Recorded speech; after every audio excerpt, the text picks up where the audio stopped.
그 다음 장기손 충당금 별도 예치와 관련된 부분인데요. 일반적으로 장기손 충당금은 법령의 요구사항에 따라서 별도로 예치를 하게끔, 그렇게 해서 관리를 하게끔 요구를 하고 있기 때문에 회계상으로는 장기손 충당금이 부채로 잡히고, 또 자산 쪽에 장기손 충당 예치금이라고 하는 별도의 예치금 계정이 존재하게 되는데요.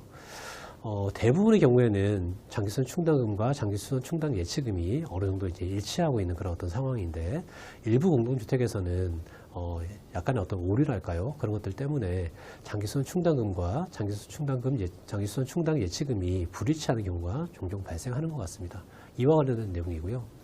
일반적으로 장기손 충당금으로 이제 적립되는 재원은 크게 보면 매월마다 각 세대에 부과해서 적립하는 장기수선비, 이것이 하나가 있고요. 그리고 장기손 충당금을 별도로 예치함에 따라서 발생하는 예치 이자 수입, 이것이 하나가 있는 것이고요. 그리고 관리규약에서 정한 바에 따라서 이익잉여 처분을 하고, 입주자 기여분인 경우에는 일반적으로 장기손 충당금으로 적립을 하는 거죠.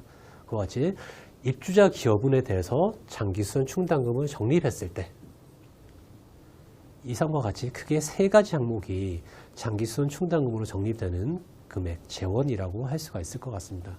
그런데 일반적으로 보면 장기수선비는 지극히 예외적인 상황이 아닌 이상 일반적으로 맞습니다. 그리고 이익잉여 처분하는 거, 입주자 대표의 의견을 받아서 일반적으로 정확히 처분을 하기 때문에 일반적으로 맞습니다. 그런데 문제는 이 이자 수입이 들어왔을 때 가끔씩 일부 공동주택에서는 이자 수입을 별도 예치해야 된다는 규정에 따라서 장기손 충당 예치금으로 추가로 이제 예치를 하고 이체를 시켜줘야 되는데, 이 부분을 이제 행정적인 어떤 착오로 인해서 놓치는 부분이 종종 있는 것 같더라고요. 이와 같이 이자 수입을 이제 놓치게 되는 경우에는 장기손 충당 예치금과 장기손 충당금이 불일치하게 되는 문제가 생길 것 같습니다. 이와 같은 장기손 충당금과 장기손 충당 예치금의 어떤 별도 예치는 법령에서 정하고 있는 요구사항이기 때문에요. 법령의 요구사항인 만큼 해당 절차에 따라서 정확하게 별도 예치를 하셔야 될 것 같습니다. 이와 관련된 규정은 공동주택관리법 시행령 23조에 나와 있습니다. 내용은 한번 살펴보시면 될 것 같습니다. 자, 이 장기손 충당금 별도 예치와 관련해서 가끔씩 질문이 들어오는 부분들이 있는데요. 이 부분에 대해서 한번 살펴보겠습니다. 질문들이 장기손 충당금을 별도로 예치하는 시기, 도대체 언제 장기손 충당금을 별도로 예치를 해야 됩니까? 라고 하는 이와 같은 질문들을 하시더라고요. 그래서 그 내용들 살펴보면, 실무적으로 하고 있는 부분을 먼저 살펴보면, 장기수선비, 매월마다 각 세대에 부과해서 적립하는 금액이죠. 이 장기수선비는 매월마다 적립을 하는데요. 이게 크게 세 가지로 구분이 되는 것 같습니다. 첫 번째는 예치금이 들어오자마자 바로 충당하는 거. 다시 말해서 충당금을 관리비를 부과를 했을 때 바로 예치금으로 적립하는 방법. 따라서 예치금과 충당금이 일치하는 이와 같은 공동주택이 있는 것 같고요. 또 일부 공동주택에서는 실제로 이제 장기손 충당금이라고 해서 장기수선비를 각 세대에 부과하는 것은 매월 말일인데 반해서 실제로 각 세대가 관리비를 납부하는 시점은 일반적으로는 이제 다음 달 말일이죠. 이와 같이 부과 시점과 실제로 입금 시점이 다르다 보니까 한 달 정도의 시차가 발생하는 경우가 종종 있는 것 같은데요. 이와 같이 한 달 정도의 부과 시점 차이로 인해서 한 달 정도 이제 차이가 발생하는 공동주택, 이런 공동주택도 일부 있었던 것 같고요.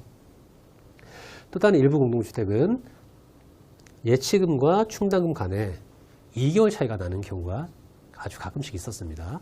자, 2개월 차이가 나는 것은 매월 말일 기준으로 해서 장기손 충당금을 인식을 하고 다음 달 말일 기준으로 해서 관리비가 입금되는데, 말일 기준으로 해서 별도로 예치하는 것이 아니고 말일이 지난 이후, 다시 말해서 1개월이 훨씬 더 지나고 나서 예치를 하다 보니까 경우에 따라서는 2개월치가 발생하는 경우가 종종 있었던 것 같습니다. 경험적으로 보면 예치금과 충당금을 정확히 맞추는 공동주택이 경험적으로 보면 한 50% 정도 되었던 것 같고요. 그리고 예치금과 충당금이 1개월 정도 차이가 났었던 공동주택이 경험적으로 보면 한 49% 정도, 그리고 한 2달 정도 차이가 나는 공동주택이 1% 정도, 다시 말해서 100군데 정도 보면 한 군데 정도는 2개월 정도 차이가 나는 공동주택이 있었던 것 같습니다. 아무튼 장기수선비는 이와 같이 같거나 1개월 차이가 나거나 아무리 늦어도 2개월 정도까지는 차이가 나는 그런 공동주택이 있었던 것 같습니다. 이자 수입 같은 경우에는 거의 모든 공동주택에서 동일하게 이제 처리를 하고 있는 것이고요.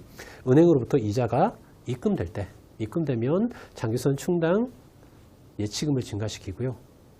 상대 계정으로 이자 수입 잡는 것이고요. 그와 동시에 예치이자 전입액 그리고 장기수선 충당금 해서 금융기관으로부터 받은 이자 수입을 별도로 예치하는 그와 같은 과정을 거쳤던 것 같습니다. 그리고 입주자 기업은 이익잉여 처분을 통해서 입주자 기업은 장기수선 충당금으로 적립이 되는 거죠. 이와 같이 입주자 기업에 대해서는 입주자 대표회의에서 의결한 시점, 보통은 다음 연도 1월달 내지는 2월달 정도가 되겠죠. 입주자 대표회의에서 의결하면 그 시점 전후로 해서 입주자 기업원에 대해서 장기수선 충당금으로 적립을 하셨던 것 같습니다. 보시다시피 이자 수입과 입주자 기업은 이제 그 처리하는 시점이 거의 유사한데 반해서 장기수선비는 공동주택의 상황에 따라서 같기도 하고 1개월 차이가 나기도 하고 최대 2개월까지 차이가 나는 경우가 있는데요. 현행 이제 공동주택 관리 법령에서는 장기수선 충당금을 별도로 예치해야 된다라고 하는 규정만 있을 뿐이지 언제 예치를 해야 된다, 별도 예치를 해야 된다라고 하는 규정이 있는 것은 아니기 때문에 공동주택의 선택에 따라서 장기수선 충당금을 별도로 예치하시면 될 것 같습니다. 다만 이제 관리비 부과라고 하는 어떤 그런 프로세스를 한번 생각을 해보면 당월 말에 장기수선 충당금을 부과를 하고 그 다음 달 말일까지 장기수선 충당 예치금이 입금되는 구조이기 때문에 한 달 정도의 부과 차이가 발생하는 것이 어떻게 보면 가장 합리적인 방법이 아닌가 싶습니다만 말씀드렸다시피 법령에서 별도로 정하고 있는 바가 없기 때문에 공동주택의 상황에 따라서 이 부분은 별도로 적립해서 관리하시면 될 것 같습니다.